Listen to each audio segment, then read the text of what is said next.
Hi hello welcome to మగువా channel. Lakshmi Narayan భారతదేశంలోని తమిళనాడులోని భారత చలనచిత్ర నటి. ఆమె ఉత్తమ నటి విభాగంలో జాతీయ చలనచిత్ర అవార్డు మరియు ఫిల్మ్ఫేర్ అవార్డును అందుకున్నారు. లక్ష్మి హిందీ హిట్ చిత్రం జూలీ తన టైటిల్ రోల్కు ప్రసిద్ధి చెందింది. దీనికి ఆమెకు ఫిల్మ్ఫేర్ ఉత్తమ నటిగా అవార్డు వచ్చింది.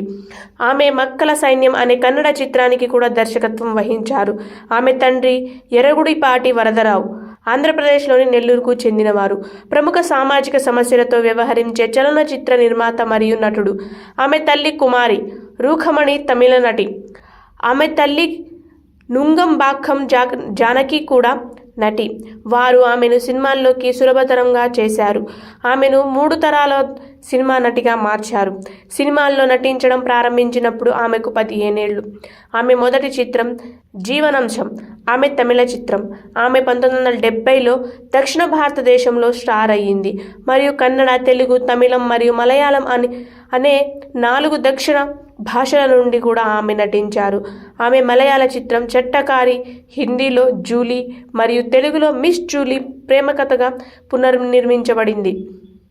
ఫిల్మ్ఫేర్ ఉత్తమ నటి అవార్డుతో పాటు ఆమె జూలీలో ఆమె చేసిన పనికి Bengal film journalist association award నుండి ఆ సంవత్సరంలో అత్యుత్తమ నటికి అవార్డు గెలుచుకుంది.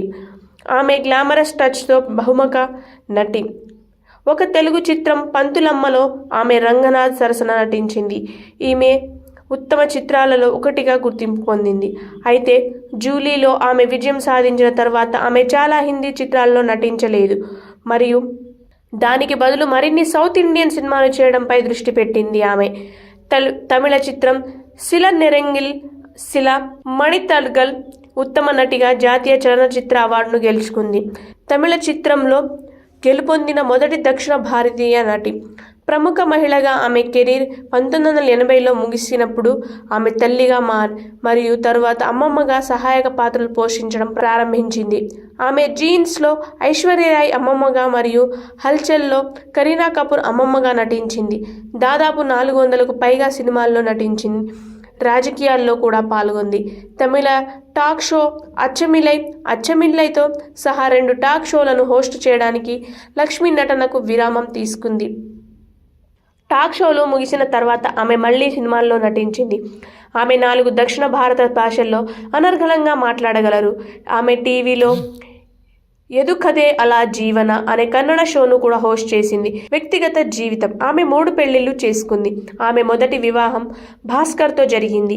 ఆమెకు 17 ఏళ్ల వయసులో తల్లిదండ్రులు ఏర్పాటు చేశారు. ఆమె ఏకైక సంతానం ఐశ్వర్య 1971లో జన్మించింది. ఆమె వివాహం విడాకులతో ముగిసింది మరియు ఆమె తన కుమార్తె సంరక్షణ కోసం తర్వాత 1990లో నటిగా మారింది. ఆమెను 4వ తరం నటిగా చేశారు. లక్ష్మి తన చట్టకారి ప్రముఖ వ్యక్తి మోహన్తో ప్రేమలో పడింది, కానీ ఆ సంబంధం ముగిసింది. ఆమె ఎన్ ఉయిర్ కన్నమ్మ షూటింగ్లో ఉండగా ఆమె మరియు నటుడు దర్శకుడు శివచందన్ను ప్రేమించి పెళ్లి చేసుకున్నారు. ఆమె కుమార్తె ఐశ్వర్య 1990లో మధ్యలో ఒక ఆడబిడ్డకు జన్మనిచ్చింది.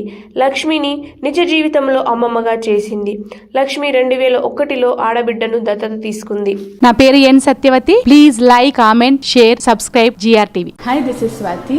లైక్ చేయండి, షేర్ చేయండి, కమెంట్ చేయండి అండ్ సబ్స్క్రైబ్ చేయండి GRTV. Hi, this is Monika. Please like, share and subscribe GRTV.